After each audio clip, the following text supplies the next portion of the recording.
শিম দিয়ে আপনারা অনেক রকম রেসিপি তৈরি করে খেয়েছেন, তবে কাঁচা বাদাম আর শিম দিয়ে এই রেসিপিটা যদি না কখনো খেয়ে থাকেন তাহলে অবশ্যই একবার ট্রাই করে দেখুন। এতদিন যত রকম রান্না করেছেন শিম দিয়ে সব কিছু ফিকা পড়ে যাবে, কারণ এটা খেতে এতটাই মজাদার এবং চটপটা হয়। গরম গরম ভাত রুটির সাথে পুরো জমে যাবে। তাহলে আর দেরি না করে চলুন দেখে নেওয়া যাক।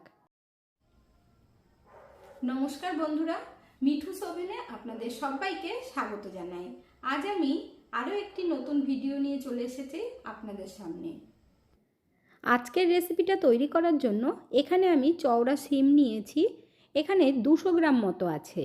আর কচি দেখে শিমগুলো নেবেন, খেতে খুব ভালো লাগবে। আর যদি একটু দানা বড় বড় হয়ে যায় তাতেও কিন্তু ভালো লাগবে। এখন আমরা শিমগুলো কেটে নেব। তবে এই শিমের মধ্যে যে শিরগুলো থাকে সেটা অবশ্যই বাদ দেবেন, না হলে মুখে পড়বে, খেতে ভালো লাগবে না, ছিবড়া ছিবড়া লাগবে। আর শিমগুলোকে এইভাবে 3 টুকরো করে নেব। যদি ছোট হয় তাহলে 2 টুকরো করবেন, অতিরিক্ত বড় রাখবেন না। বন্ধুরা, আজকের এই রেসিপিটা যদি আপনাদের ভালো লেগে থাকে তাহলে আমার চ্যানেলটিকে অবশ্যই সাবস্ক্রাইব করবেন, পাশে থাকা বেল আইকনটি দাবিয়ে দেবেন, সবার সাথে শেয়ার করবেন, আর একটা লাইক করতে ভুলবেন না কিন্তু। শিমগুলো যদি এই রকম টাটকা তাজা হয় তবে দেখবেন হাত দিয়েও ছাড়িয়ে নেওয়া যায়, আর ভেঙে নিলেই হয়ে যায়, কাটার দরকারই পড়ে না। এইভাবেই পুরো শিমগুলো কেটে নেব। আপনাদের যতটা পরিমাণে দরকার পড়বে ততটাই নিয়ে নেবেন, আর একটু বেশি করে বানাবেন বন্ধুরা, না হলে কিন্তু ভাগেই পাবেন না। এখানে আপনারা দেখতেই পাচ্ছেন শিমগুলো সব কেটে নিয়েছি। এখন ভালোভাবে ধুয়ে নিতে হবে। এখন আমরা শিমগুলো রান্না করে নেব। তার জন্য কড়াই বসিয়ে দিয়েছি। প্রথমে বাদাম ভেজে নেব। এখানে আমি হাফ কাপ পরিমাণে দিয়ে দিলাম। কাঁচা বাদামটা একটু ভেজে নিতে হবে। যদি আপনাদের ঘরে ভাজা বাদাম থাকে সেটা দিয়েও তৈরি করতে পারবেন, তবে তেলে ভাজা বাদাম দিয়ে করবেন না। বাদামগুলো কিছুক্ষণ ভেজে নেওয়ার পর এর মধ্যে আমরা দিয়ে দেব গোটা ধনে। হাফ চামচ পরিমাণে দিয়ে দিলাম। ধনেটা দিয়েও ভালোভাবে ভাজতে হবে। তারপর দিতে হবে 2টো শুকনো লঙ্কা। যদি বেশি ঝাল হয় তাহলে একটা দেবেন। এই লঙ্কাগুলো ঝাল কম, তার জন্য আমি 2টো দিয়েছি। এখন ভালোভাবে ভেজে নিতে হবে। সব কিছু যখন ভাজা হয়ে যাবে তখন কিছুটা ধনেপাতা দিয়ে দেবেন। ডাঁটি সমেত দেবেন, খেতে খুব ভালো লাগবে। এখন আমরা ধনেপাতাটা দিয়েও ভেজে নেব। আর ধনেপাতা ধুয়ে জলটা খুব ভালোভাবে পরিষ্কার কাপড় দিয়ে মুছে নেবেন। এখানে দেখুন ধনেপাতাটাও কত সুন্দরভাবে ভাজা হয়ে গেছে, এর মধ্যে কিন্তু আর একটুও জল নেই। সব কিছু ভালোভাবে ভাজা হয়ে গেছে। এখন তুলে নেব। তারপর খুব ভালোভাবে ঠান্ডা করে নিতে হবে। এরপর কড়াইয়ের মধ্যে 2 চামচ সর্ষের তেল দিয়ে দেব। সর্ষের তেলে রান্নাটা করবেন, তবেই কিন্তু খেতে ভীষণ ভালো লাগবে। তেলটা গরম হবার পর দিয়ে দিতে হবে গোটা জিরে। আপনারা চাইলে একটু মৌরিও দিতে পারেন। এখন আমরা একটা পেঁয়াজ দিয়ে দেব। আপনারা যদি নিরামিষ তৈরি করতে চান তাহলে পেঁয়াজ স্কিপ করতে পারেন। পেঁয়াজটা দেবার পর হালকা করে ভেজে নিতে হবে, খুব বেশি লাল করবেন না। পেঁয়াজটা আপনারা দেখতেই পাচ্ছেন, ঠিক এই রকমভাবে ভেজে নিয়ে এর মধ্যে দিয়ে দেব অল্প রসুন আর আদা গ্রেট করে দিয়েছি। আপনারা চাইলে রসুনটা স্কিপ করতে পারেন, শুধু আদা দেবেন যদি নিরামিষভাবে রান্না করতে চান। আদা রসুনটা দেবার পর কাঁচা গন্ধটা যাওয়া অবধি একটু সময় ভেজে নিতে হবে। যখন দেখবেন গন্ধটা চলে গেছে তখন দিয়ে দিতে হবে আলু। এখানে আমি একটা আলু বেশ একটু ডুমো ডুমো বড় করে কেটে দিয়েছি। আর যদি আলু না দিতে চান শুধু শিম দিয়েও রান্না করতে পারবেন। এখন আমরা পেঁয়াজ রসুনের সাথে আলুটাকে ভেজে নেব, আলাদা করে ভাজার দরকার পড়বে না। আলুর মধ্যে অল্প করে নুন দিয়ে দেব যাতে তাড়াতাড়ি সিদ্ধ হয়ে যায়। আর নুনটা দিয়ে একটু মিশিয়ে নিয়ে তারপর ঢেকে রাখতে হবে 3 থেকে 4 মিনিটের জন্য। তাহলে দেখবেন পেঁয়াজ রসুন ভাজা হতে হতে আলুটাও সিদ্ধ হয়ে যাবে। 3 থেকে 4 মিনিটের জন্য ঢেকে দিলাম। ততক্ষণে যেই কাজটা করতে হবে চলুন দেখে নেবেন। বাদামগুলো খুব ভালোভাবেই ঠান্ডা হয়ে গেছে। এখন আমরা মিক্সির জারের মধ্যে দিয়ে দেব। আর হালকা হালকা করে গুঁড়ো করতে হবে, একদম কিন্তু পেস্ট করা যাবে না, তাহলে খেতে একেবারেই ভালো লাগবে না। এখানে দেখুন গুঁড়ো করা হয়ে গেছে। এখন ঢেলে দিচ্ছি। আলাদা একটা বাটির মধ্যে। আর দেখতেই পাচ্ছেন ধনেপাতাটা দেওয়ার জন্য কালারটা কতটা সুন্দর হয়েছে। আর ঠিক এই রকমভাবে গুঁড়ো করে নেবেন। এই বাদামের গুঁড়োটা যখন সবজির মধ্যে দেবেন দেখবেন খেতে এত বেশি ভালো লাগবে। আপনাদের একটু পাশ থেকে দেখিয়ে দিলাম যাতে আপনাদের বুঝতে কোনো রকম অসুবিধে না হয়। এখন আমরা এগুলো রেখে দেব, তারপর ঢাকনা তুলে একটু চেক করে নেব। আর মাঝে মধ্যে একটু নাড়িয়ে দিতে হবে 1-2 বার। আলুটা কিন্তু আগের থেকে একটু সফট হয়ে গেছে।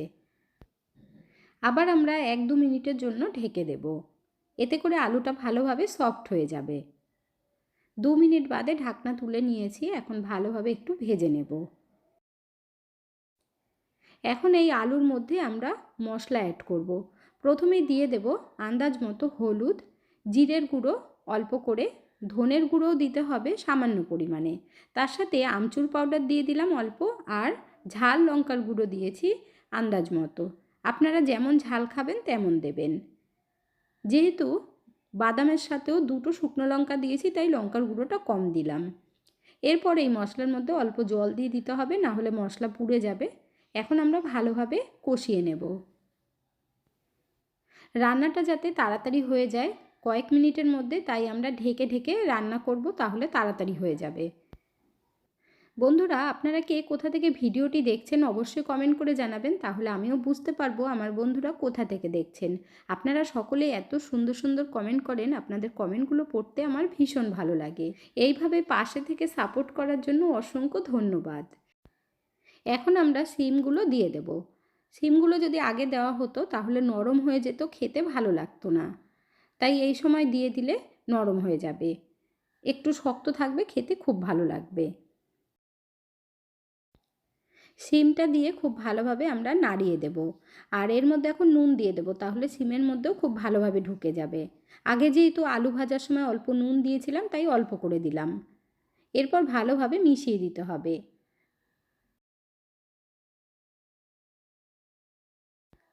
শিমটা দিয়ে একটু নাড়াচাড়া করে এর মধ্যে আমরা টমেটো দিয়ে দেব। এখানে আমি একটা বড় টমেটো দিয়ে দিচ্ছি, আপনারা চাইলে 2টো টমেটো দিতে পারেন যদি আমচুর না দেন। আর যদি আমচুর পাউডার না থাকে পাতিলেবুর রস দিতে পারেন, একটু চটপটা হবে, খেতে খুব ভালো লাগবে। টমেটোটা যাতে একেবারে গলে না যায় তাই কিন্তু পরে দিতে হবে। এখন আমরা ঢেকে দেব। টমেটো আর শিমের থেকে যে জলটা বেরোবে তাতেই সিদ্ধ হয়ে যাবে, আলাদা করে জল দেওয়ার দরকার পড়বে না। কিছুক্ষণ বাদে ঢাকনাটা তুলে নিচ্ছি, আর মাঝে মধ্যে একটু নাড়িয়ে দেবেন। শিমটা দেখে বুঝতেই পারছেন অনেকটাই সফট হয়ে গেছে, আর আলুটাও যে সফট হয়েছে সেটাও আপনাদেরকে দেখিয়ে দিচ্ছি। দেখুন বন্ধুরা, আলু কিন্তু সফট হয়ে গেছে। রান্নাটা আমাদের প্রায় হয়ে এসেছে। মাত্র কয়েক মিনিটের মধ্যে এত সুন্দর একটা চটপটা রেসিপি না বানালে কিন্তু পস্তাতে হবে বন্ধুরা। বাদামের গুঁড়োটা পুরোই দিয়ে দেবেন, আবার রেখে দেবেন না, একটু বেশি দিলে খেতে খুব ভালো লাগে। বাদামের গুঁড়ো দেওয়ার পর খুব ভালোভাবে মিশিয়ে নিয়ে 1 মিনিট মতো একটু ঢেকে দিলেই হবে। এখন আমরা ওপর থেকে একটু ধনেপাতা কুচি দিয়ে দেব, তাহলে খেতে আরও বেশি ভালো লাগবে। একবার বানিয়ে দেখবেন, গরম গরম ভাতে জাস্ট জমে যাবে, রুটির সাথেও খুব ভালো লাগবে।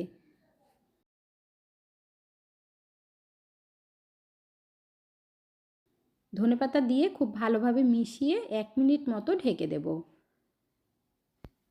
তারপর গরম গরম সার্ভ করে নেব। এখানে দেখুন বন্ধুরা, শিমের নতুন এই রেসিপিটা আমাদের একদম রেডি হয়ে গেছে সার্ভ করার জন্য। আর কতটা সুন্দর লাগছে দেখতে শুধু দেখুন। এইভাবে রান্না করে আপনারা লাঞ্চ বক্সেও দিতে পারবেন। এত সুন্দর এই রেসিপিটা বানানোর পর আপনাদের বাড়ির প্রত্যেকেই অবাক হয়ে যাবে। তাহলে আর দেরি না করে ঝটপট আপনারাও বানিয়ে ফেলুন। আজকের ভিডিওটা আপনাদের কাছে কেমন লাগলো অবশ্যই কমেন্ট করে জানাবেন। এতক্ষণ ধৈর্য ধরে ভিডিওটি দেখার জন্য অসংখ্য ধন্যবাদ। ভালো থাকবেন, সুস্থ থাকবেন, দেখা হচ্ছে পরের ভিডিওতে। Thank you.